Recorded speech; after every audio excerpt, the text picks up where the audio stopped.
Gracias, bendito Dios. Tu presencia está en este lugar. Te alabamos, te bendecimos, te exaltamos, porque no hay nadie como tú. Al Dios Todopoderoso, al que es clemente, al que es compasivo, lento para la ira y grande en misericordia, al cual adoramos y al cual exaltamos en esta noche. Muchas gracias, bendito Dios. Gracias por tu presencia, gracias por estar con nosotros. Muchas gracias por tus promesas. Tú eres real, bendito Dios. Tu presencia está en este lugar. Gracias. Muchas gracias, bendito Dios. Te alabamos, te bendecimos, te exaltamos al Rey de Reyes, al Señor de Señores. Sea toda la gloria, toda la honra, toda la alabanza, la adoración y la exaltación. Y nunca nos cansemos de alabarle, nunca nos cansemos de exaltarle, nunca nos cansemos de reconocer que Él es nuestro Padre, que Él es nuestro Dios, que Él es amparo, fortaleza y pronto auxilio para todos aquellos que en Él confían. Y si estamos en este lugar es porque confiamos en el Dios Todopoderoso, en el Santo de Israel. Sean todos bienvenidos. Le damos gracias a Dios por la oportunidad que nos da de estar un día más en su casa. Gracias a mi pastor también por darnos el privilegio de poder dirigir una enseñanza, una instrucción, una palabra que viene de Dios hacia ustedes. También gracias a cada uno de ustedes porque han tenido un tiempo para poder estar en este lugar y poder ser instruidos y enseñados por la palabra de Dios. ¿Sí, hermanos? Vamos a abrir nuestra Biblia. Yo les voy a pedir que la abramos en el Evangelio de Juan, capítulo 6, versículo 38. Dice la palabra de Dios: porque he descendido del cielo, no para hacer mi voluntad, sino la voluntad del que me envió. Muchas gracias, hermanos. Vayan a ponerse cómodos. Porque he descendido del cielo, no para hacer mi voluntad, sino la voluntad del que me envió. Oremos. Padre, en el nombre de Jesús, te damos gracias, Señor. Nos das el privilegio, nos das la oportunidad un día más de estar en tu casa. Gracias, Señor, porque es por tu amor, por tu misericordia, por la paciencia que has tenido para con cada uno de nosotros, que podemos estar en este lugar. Te pedimos, mi Dios, que en esta noche hables a nuestro corazón, que podamos ser instruidos, que podamos ser enseñados, que podamos, mi Dios, ser capacitados a través de tu buena palabra, que tu buena palabra, mi Dios, sea compartida, sea enseñada, mi Dios, y que toda palabra, mi Dios, que no viene de ti, sea quitada de mi boca, mi Dios, porque queremos que tú hables en esta noche a tus hijos, que hables a tu iglesia. Te lo pedimos en el nombre de Jesús. Amén. Y decimos, amén. Vamos a pedirle a nuestro Dios las virtudes que necesita nuestra alma, con toda su fuerza, por favor.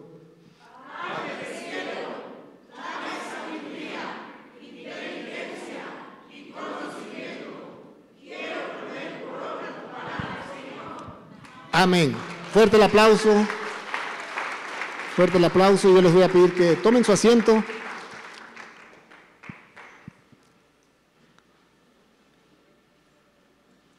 Vamos a empezar.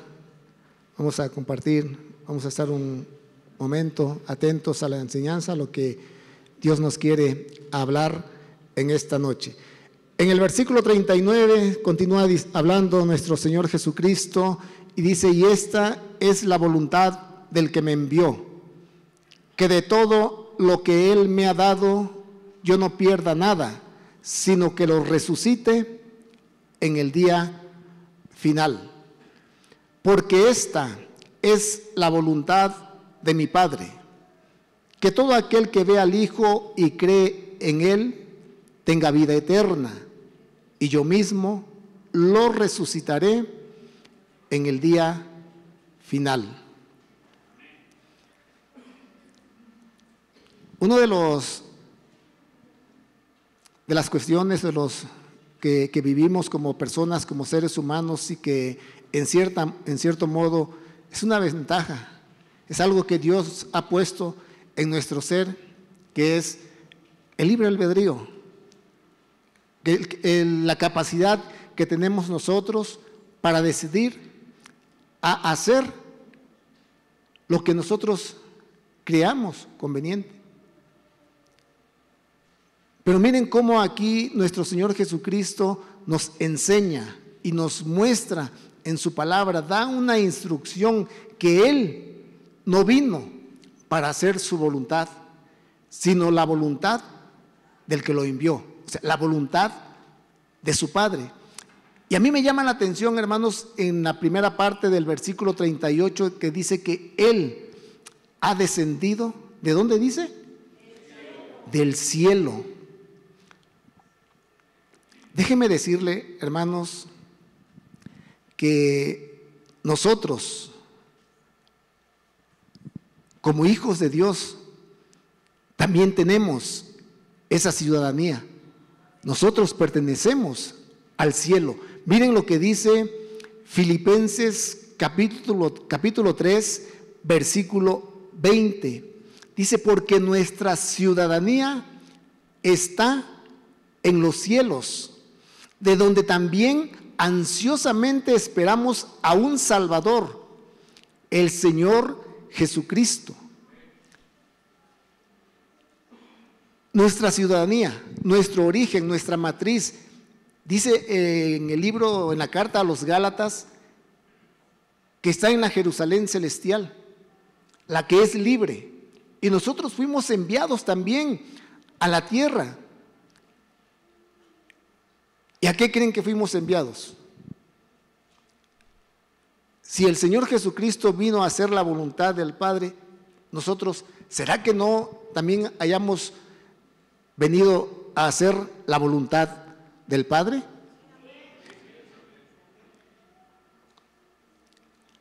En Efesios capítulo 2, versículo 12, dice, recordad que en ese tiempo estabais separados de Cristo. El apóstol Pablo les está hablando a los gentiles, a los que estaban fuera del pacto, estaban excluidos de las promesas. Y dice que estábamos excluidos de la ciudadanía de Israel.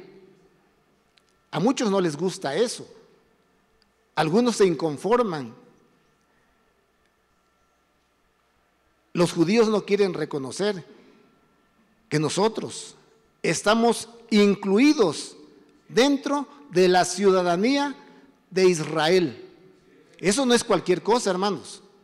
Ese es un mérito que hizo nuestro Señor Jesucristo para que ahora nosotros también tengamos acceso a los pactos, a las promesas, y ahora sí tenemos esperanza y tenemos un Dios en este mundo. No sé si a usted le da gusto, pero a mí, hermanos, esto me llena, esto me regocija, esto me hace sentir bien. Fíjese, hermanos, obviamente también tenemos nuestra ciudadanía mexicana. Pero esto de la ciudadanía de Israel, hermanos, es algo extraordinario. Miren que muchas personas, cientos, miles, o si me equivoco, hasta millones de personas andan buscando una ciudadanía de acá del país del norte. Y hacen cualquier cosa, están dispuestos a hacer cualquier trámite, esperar tiempos con tal de obtener esa ciudadanía. Nosotros tenemos una ciudadanía que está en los cielos y una ciudadanía que está en Israel.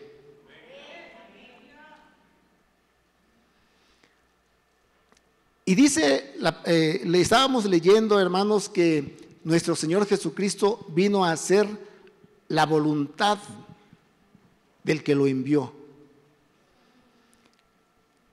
En la carta a la iglesia de Colosas, en la primera carta de los Colosenses, en el capítulo 1,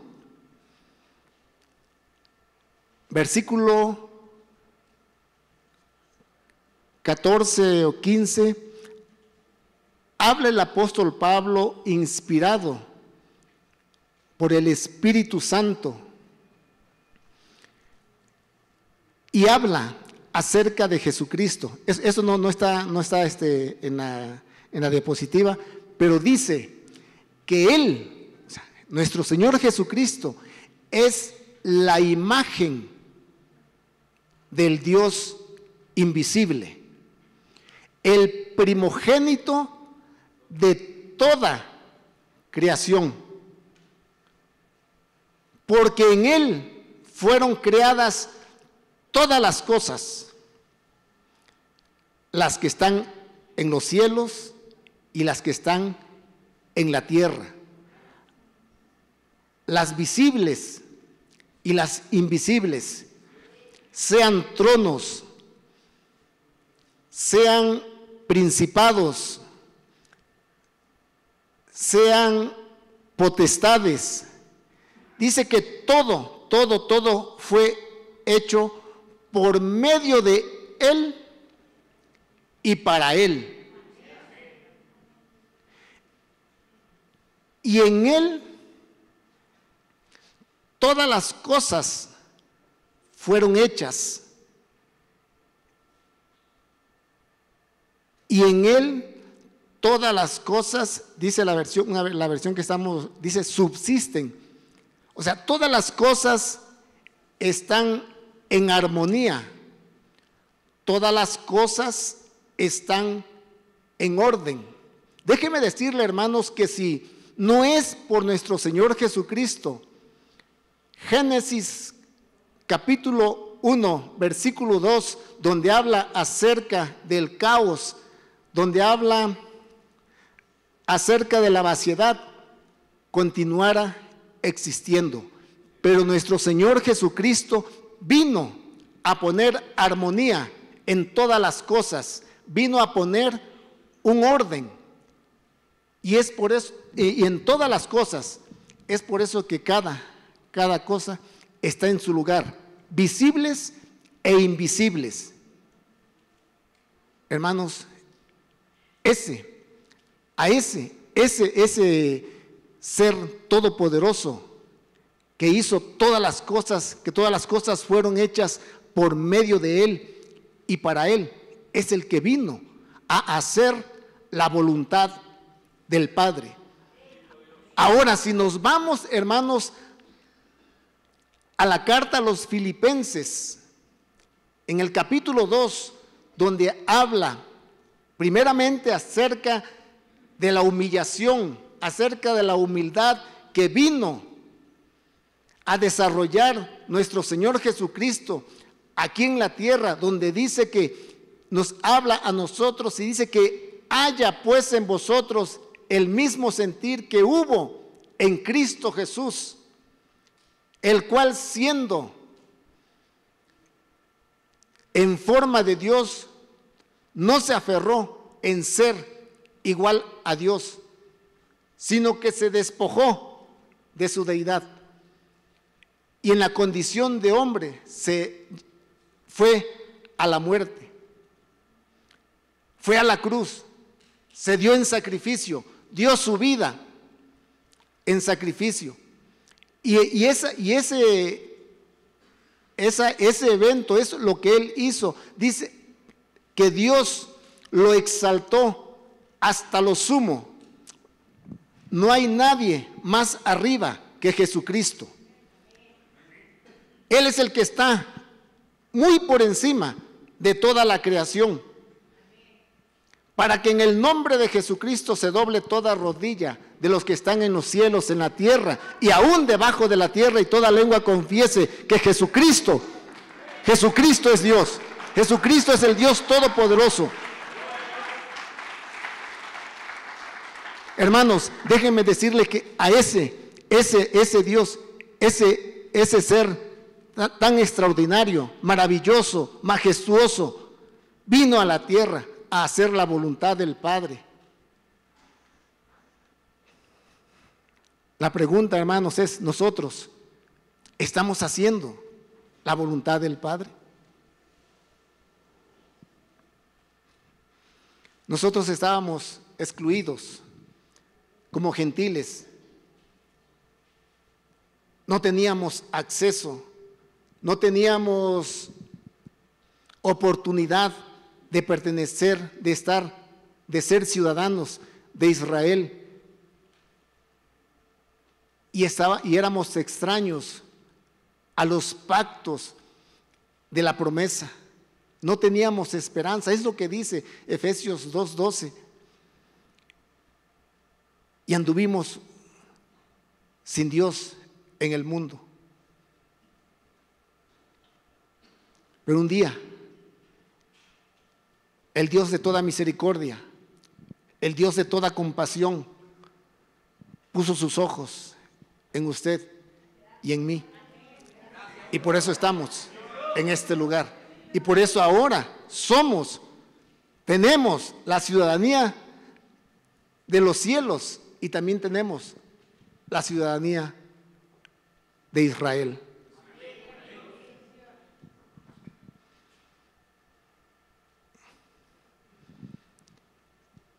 Esta es la voluntad del que me envió, que todo lo que Él me ha dado, yo no pierda nada.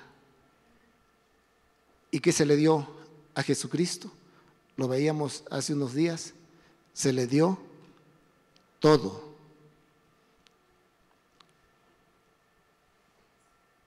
El Padre al Hijo le dio todo. Y es para reflexionar, hermanos. Nosotros como padres estaríamos dispuestos a cederle todo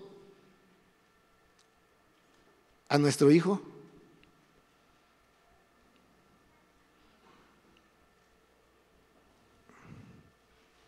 Muchos dirían, sí, todo menos el celular. ¿Y por qué se los digo, hermanos? Hace unos días me platicaba una persona que aprecio mucho, que el papá del muchacho le dice: mira, hijo, te voy a dar este celular.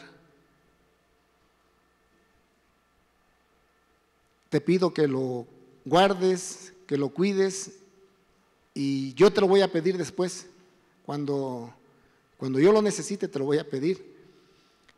Y este muchacho, tardo ni perezoso, se lo llevó a su mamá. Y su mamá, de una manera fue a que lo desbloquearan. Ya se imaginará. Problemas, dificultades. Pero vemos, hermanos, son cosas que a veces suceden, pasan, esperamos que aquí no, tengamos la confianza, la seguridad. Ahí está. A veces a mí me llama la atención de que muchas personas estamos comiendo, estamos conviviendo y tienen el teléfono en la mano, lo quitan y lo ponen en la mesa y lo ponen con la pantalla hacia abajo. No sé si usted sea una o uno de esos. Y una vez le pregunté a una persona: oye, ¿y por qué lo pones con la pantalla hacia abajo? ¿Qué creen que me dijo? Nada, nomás se rió, jeje. Fue lo único que, jeje. Digo, bueno. Pero fíjense cómo, hermanos, nuestro Señor Jesucristo recibió todo del Padre. Todo lo puso en sus manos. Tú administras, tú haces. Porque dice que todas las cosas fueron hechas por medio de Él y para Él.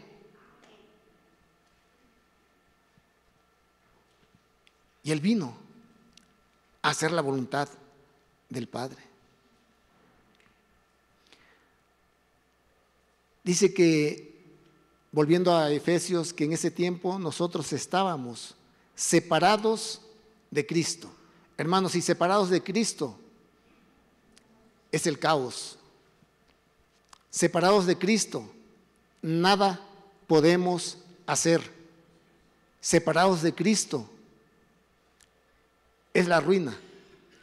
Separados de Cristo es el fracaso.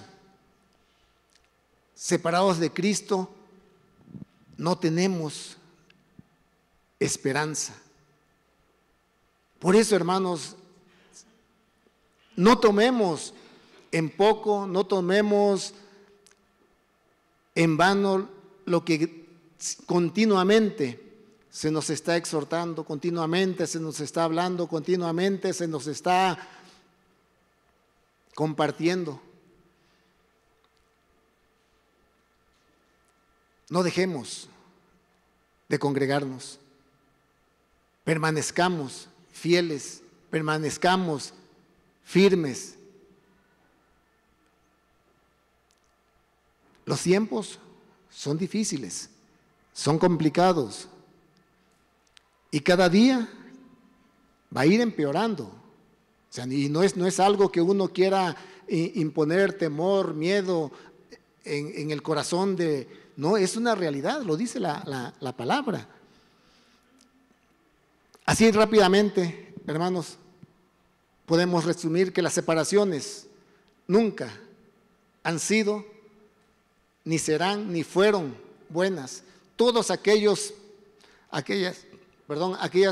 personas que habla la palabra de Dios, que en un momento de su existencia se separaron, les fue mal. Acuérdense de Lot en Génesis 13:11. Este es un recordatorio nada más, hermanos. Nosotros ya nos los han compartido, ya nos los han enseñado, pero sirve como recordatorio para ver que las separaciones no son buenas. Y antes estábamos nosotros en esta condición, separados. Dice Génesis 13:11 que y escogió Lot para sí todo el valle del Jordán y viajó Lot hacia el oriente. Así se separaron el uno del otro.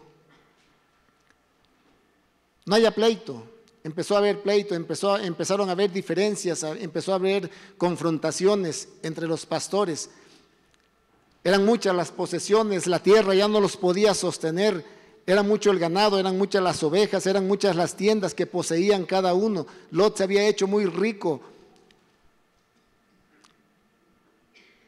por estar bajo la cobertura de su tío Abraham.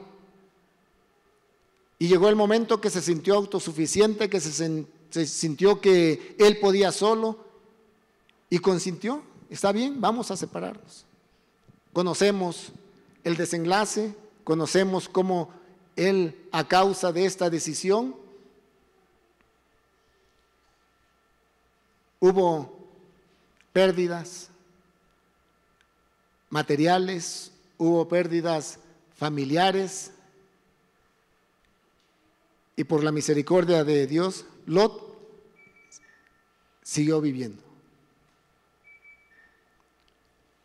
Otro que se separó en Génesis 38:1 dice que sucedió por aquel tiempo que Judá se separó de sus hermanos y visitó a un adulamita llamado Hira, y vio Judá a la hija de un cananeo llamado Súa, la tomó y se llegó a ella. ¿Por qué se separó Judá de sus hermanos? ¿Qué lo llevó a separarse de ellos?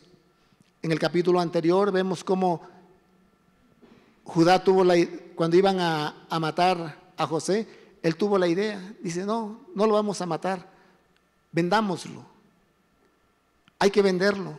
Y fueron con su padre y le mostraron la túnica que le había hecho, ensangrentada. Y Jacob dijo, seguramente, mi hijo fue muerto por una fiera.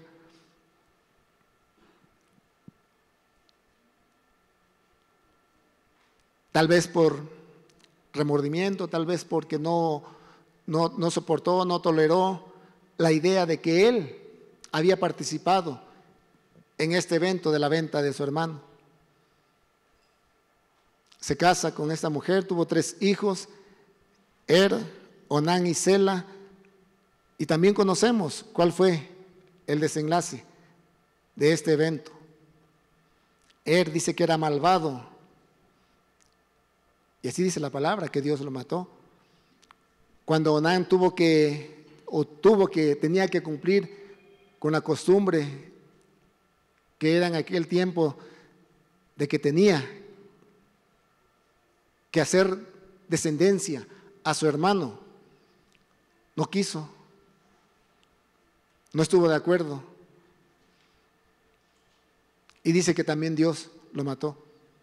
Entonces vemos aquí a un Judá que se separó y tuvo consecuencias fatales en su familia.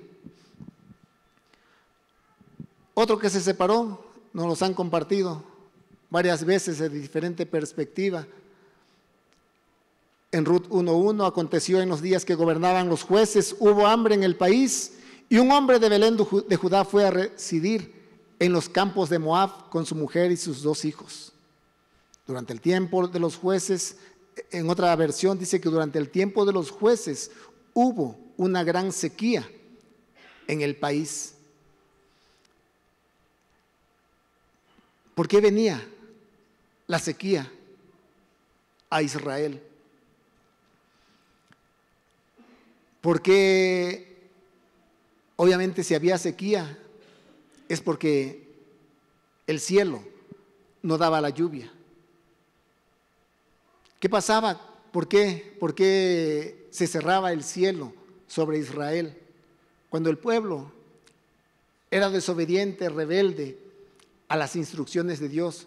Dios nunca va a contender con el ser humano. Dios nunca se va a poner al tú por tú. Él de una manera estratégica cerraba los cielos. Cerraba los cielos, no había lluvia, la tierra no producía, no había alimento. Y el pueblo empezaba a padecer necesidad, empezaba a padecer hambre. Y cuando estaban en esa situación se acordaban que había alguien que los podía ayudar, alguien que los podía auxiliar, alguien que podía enviar el recurso para que ellos pudieran estar bien. Abrían su boca, clamaban al Dios Todopoderoso y en su amor, en su misericordia, en su fidelidad, el Dios eterno volvía a abrir los cielos y enviaba la lluvia para que ellos pudieran estar bien. Y esa era una constante en la cual vivía el pueblo de Israel. Por eso, hermanos, en el capítulo 3 del Evangelio de Mateo, donde habla, a partir del versículo 13, donde habla acerca del bautismo de Jesús, dice que cuando Jesús salió del agua, inmediatamente los cielos se abrieron.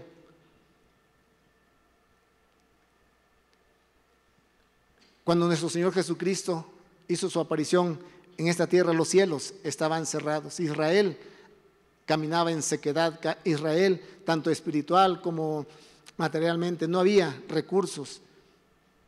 Jesucristo se bautiza y dice que los cielos se abren. Cielos abiertos, sinónimo de bendición. Cosas buenas para la familia, cosas buenas para uno, cosas buenas para los que están a nuestro alrededor, cosas buenas para un municipio, un estado, una nación.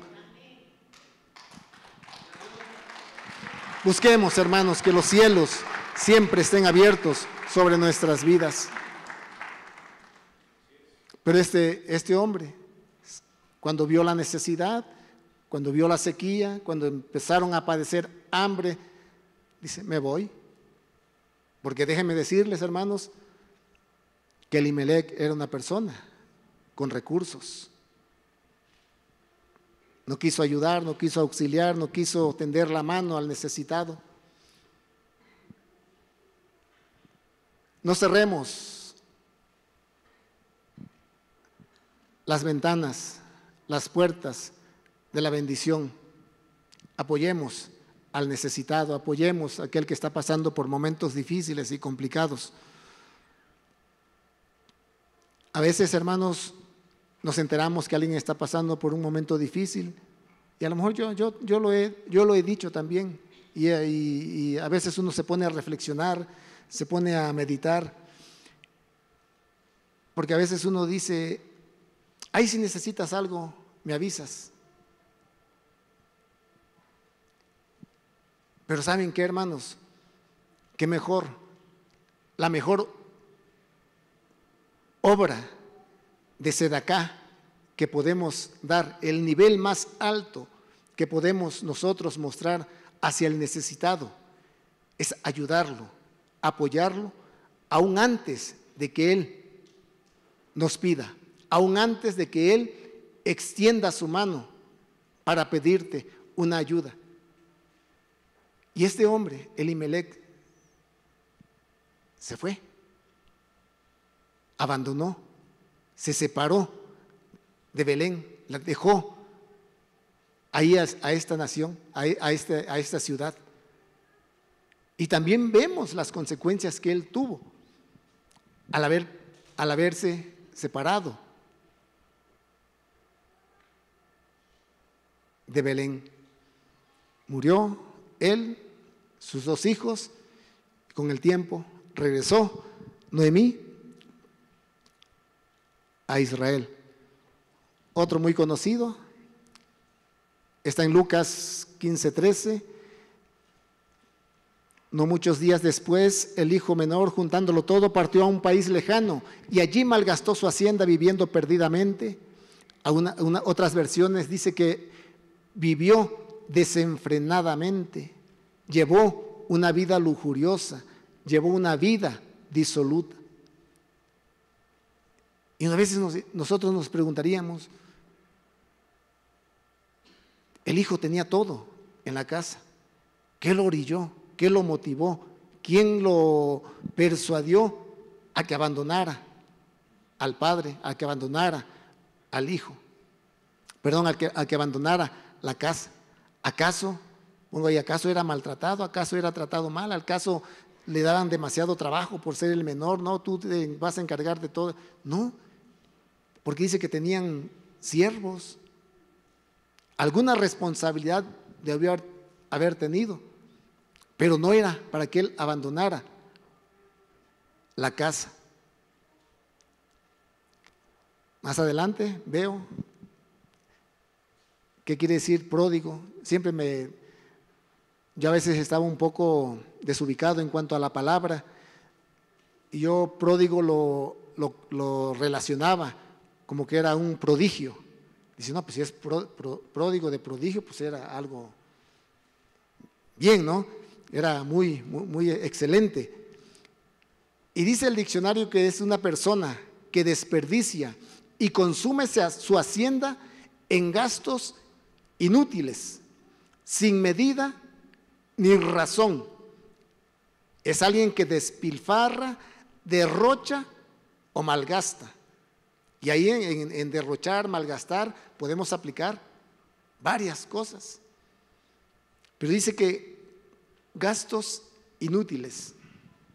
Los que se dedican a las finanzas, a la economía, hay un término que se llama y que dice que afecta mucho a la economía de las familias, que es el gasto, le llaman gasto hormiga. No sé si han escuchado ustedes acerca de ese gasto. Que el café, que las galletas, pasas a la tienda de conveniencia, que es de las más, lo que pues venden más caro, y las pastillas, el chicle, no sé, lo que vayas a comprar.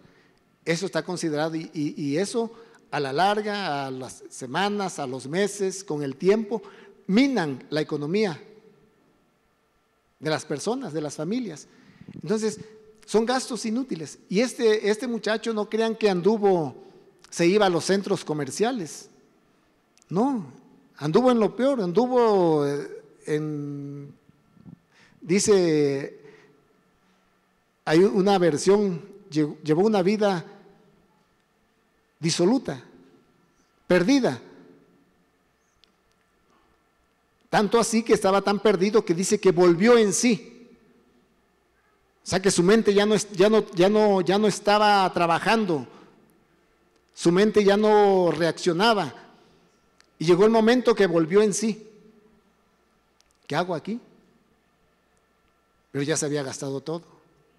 Y ahora sí dice, regresó al padre. Y el padre ahí estaba, esperándolo. Lo vio de lejos. Y es de meditarnos, hermanos, ¿cómo es que el padre tal parecía que así como se escribe este relato, tal parecía que el padre estaba esperando. Él sabía que iba a regresar el hijo. Él sabía que iba a volver, Él sabía que iba a estar nuevamente con Él.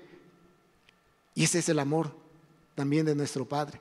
Ese es el amor de nuestro Señor Jesucristo, que está siempre esperando, siempre está esperando. Dice que aunque nosotros seamos infieles, Él permanece fiel.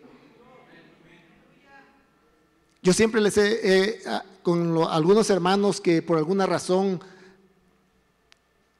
se han alejado de la casa, yo sí, a los que he tenido oportunidad de hablar con ellos, yo les he dicho, hermano, si en algún momento, no sé, en semanas, meses, años, quieres regresar a la casa, regresa, vuelve.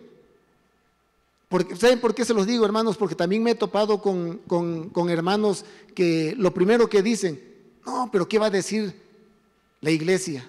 No, pero ¿qué va a decir el pastor? Hermanos, y yo siempre se los digo, hermanos, regresa, vuelve otra vez a la casa. El pastor no creas que te va a decir, a ver, cierren la puerta ahí. No. Seguro es de que te van a recibir, seguro es de que te van a aceptar la iglesia. Y yo me atrevo a decir esto porque nuestro pastor lo ha expresado. La iglesia es de Jesucristo.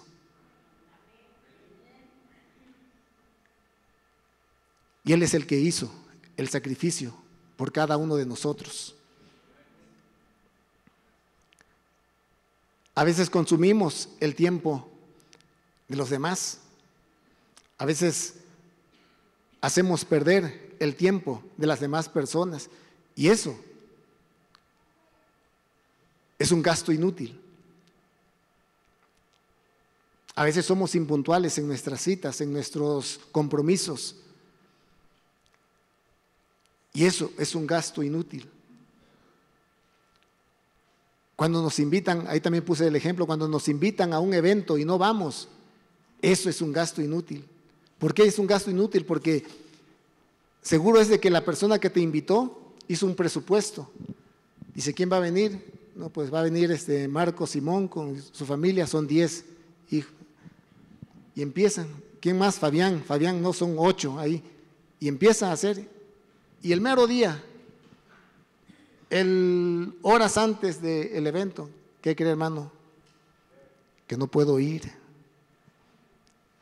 Tengo un compromiso, o tengo un problema, una dificultad, no sé. Gastos inútiles.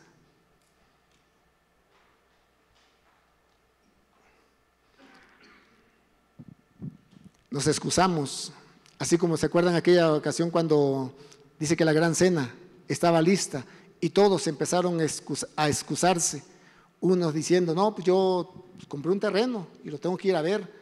Otros dicen, no, pues yo compré 5 yuntas de bueyes y pues las tengo que ir a probar, a ver cómo están. No, pues yo me he casado, pues no puedo. Y dice que aquel hombre dijo a sus siervos, hay que ir por los pobres, mancos, cojos y ciegos, y hay que hacerlos entrar.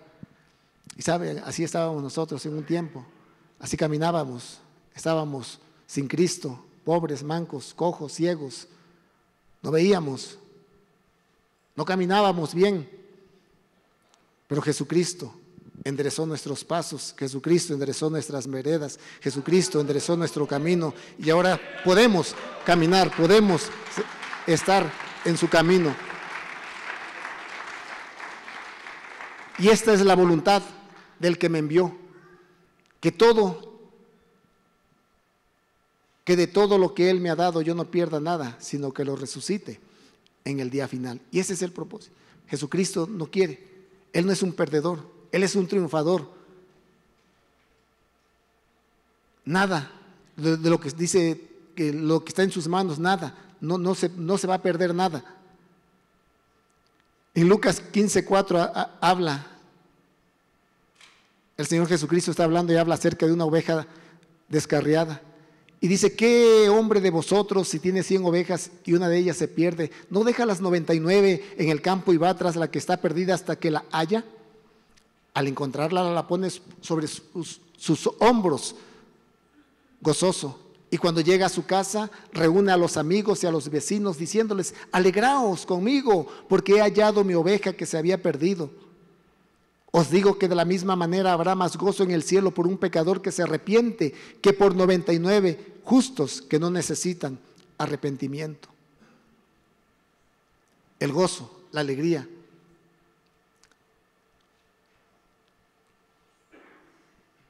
Cuando no hay pérdidas. La otra similar es acerca de la moneda perdida, en el Lucas 15:8. ¿O qué mujer, si tiene 10 monedas de plata y pierde una moneda, no enciende una lámpara y barres la casa y busca con cuidado hasta hallarla? Cuando la encuentra, reúne a las amigas y vecinas diciendo: alegraos conmigo, porque he hallado la moneda que había perdido. De la misma manera os digo, hay gozo en la presencia de los ángeles de Dios.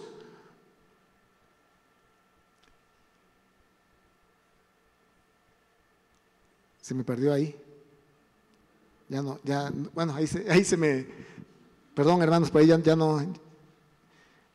Bueno, la idea o el ejemplo, hermanos, es del gozo, de la alegría, del regocijo. Cuando no hay pérdidas, cuando se recupera lo que se perdió, cuando Dios hace la obra en el corazón de aquel que se ha apartado, que se ha alejado, que se ha separado y nuevamente encuentra el camino.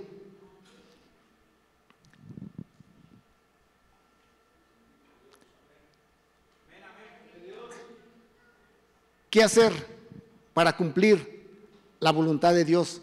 Vamos hasta el último, penúltima. Dice en Mateo, en el Evangelio de Mateo, capítulo 26, capítulo 36.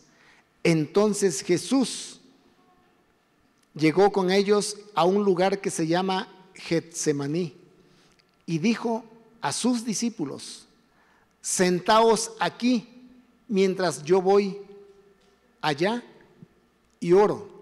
Y tomando consigo a Pedro y a los 2 hijos de Zebedeo, comenzó a entristecerse y a angustiarse. Entonces les dijo: mi alma está muy afligida hasta el punto de la muerte. Quedaos aquí y velad conmigo. Y adelantándose un poco, cayó sobre su rostro, orando y diciendo: Padre mío, si es posible que pase de mí esta copa, pero no sea como yo quiero, sino como tú quieras. En Lucas, pasaje paralelo, capítulo 22, versículo 42, diciendo: Padre, si es tu voluntad, aparta de mí esta copa, pero no se haga mi voluntad, sino la tuya. Dice que fue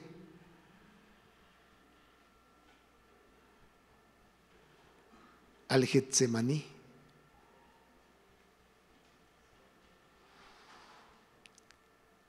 Tal vez, hermanos, y ahí en el Getsemaní, él comenzó a angustiarse y él le empezó a decir al Padre: si es posible que pase de mí esta copa, pero no sea como yo quiero, sino como tú quieres. Dice la palabra de Dios, usted lo puede leer, que fueron 3 veces. Dijo la misma oración, las mismas palabras: si es posible que pase de mí esta copa, pero no sea como yo quiero, sino como tú quieres, sino como tú quieras. En el Getsemaní.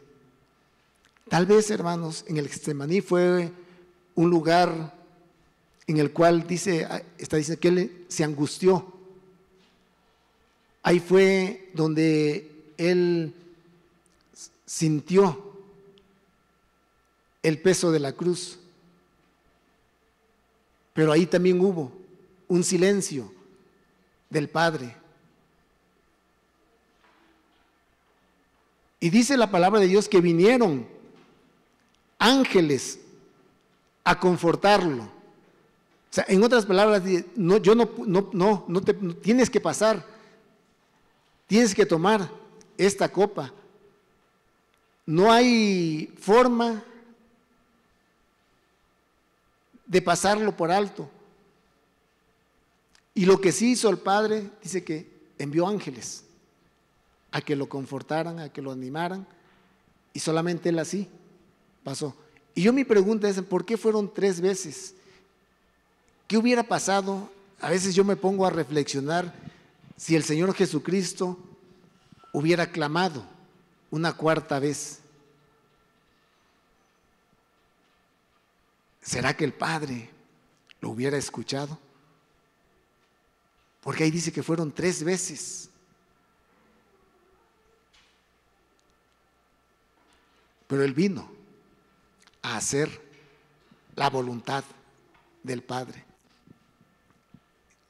¿Cuál es la voluntad del Padre para nosotros? Y a veces toda la voluntad del Padre, hermanos, está escrita en la palabra de Dios. No dejando de congregarnos, como algunos tienen por costumbre. ¿Es voluntad del Padre que estemos constantemente congregándonos? Y esto no es para los que a veces por algún motivo, un compromiso, faltan un día al servicio, 2 días. No, esto es para los que ya lo tomaron como un hábito. Dejan de congregarse, lo toman a la ligera, el compromiso con Dios. ¿Será que lo que dice 2 de Corintios 6:14, no estéis unidos en yugo desigual con los incrédulos, sea la voluntad de Dios? ¿Será que Efesios 6:1 nos dice, hijos, obedeced a vuestros padres en el Señor, porque esto es justo? Honra a tu padre y a tu madre, que es el primer mandamiento con promesa. ¿Será que esta sea la voluntad de Dios para nuestra vida? Efesios 5:1 dice, sed pues imitadores de Dios como hijos amados. ¿A quién tenemos que imitar? ¿De quién tenemos que ser imitadores? De Dios. ¿Cuántos jóvenes y no tan jóvenes a veces se está imitando al artista, se está imitando al cantante, se está imitando al deportista, se está imitando al... y te quieres vestir igual, y te quieres peinar igual, y te quieres cortar el pelo igual? Hace años, les digo la verdad, todavía no era cristiano, y me acuerdo que llegué a cortarme el cabello, y llega un joven, bueno, ya estaba antes que yo, y pasa a que le corten el pelo, y le dicen, ¿cómo quiere usted su corte? Y le dice, a la Rod Stewart. Y yo me quedé, Rod Stewart. Y ya le empezaron a cortar el cabello, corté el cabello, y sale. Y le dije, yo me quedé, ese Rod Stewart. Yo dije, Rigo Tobar, ¿qué Rod Stewart? Pero imitando, queriendo parecerse a, no, hermanos, por eso Dios nos hizo genuinos, que seamos, y si queremos imitar, hay que imitar a Dios, hay que imitar a Jesucristo. Decía el apóstol Pablo, sed imitadores de mí como yo soy de Jesucristo. Pero ¿saben qué, hermanos? Yo creo que también necesitamos nuestro Getsemaní. Necesitamos nuestro monte de los olivos. Necesitamos que Dios haga un trato especial en nuestra vida, así como si lo hizo con el Hijo. ¿Por qué no lo puede hacer con nosotros? Para que podamos hacer la voluntad del que nos envió. Sí, hermanos, yo los voy a pedir que se pongan sobre sus pies.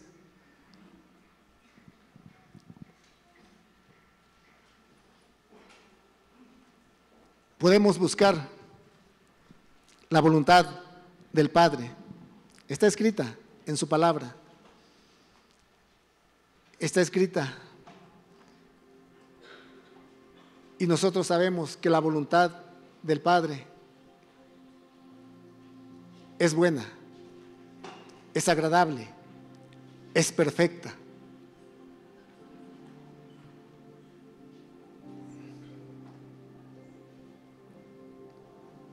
Porque he descendido del cielo, no para hacer mi voluntad, sino la voluntad del que me envió.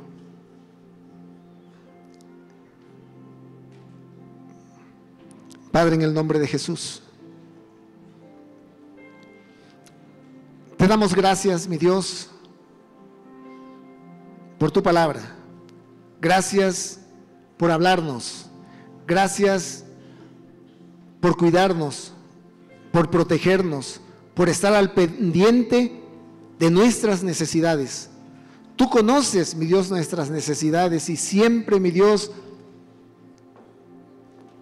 queremos tener un corazón agradecido, un corazón, mi Dios, que te ame, que te busque. Buscad al Señor mientras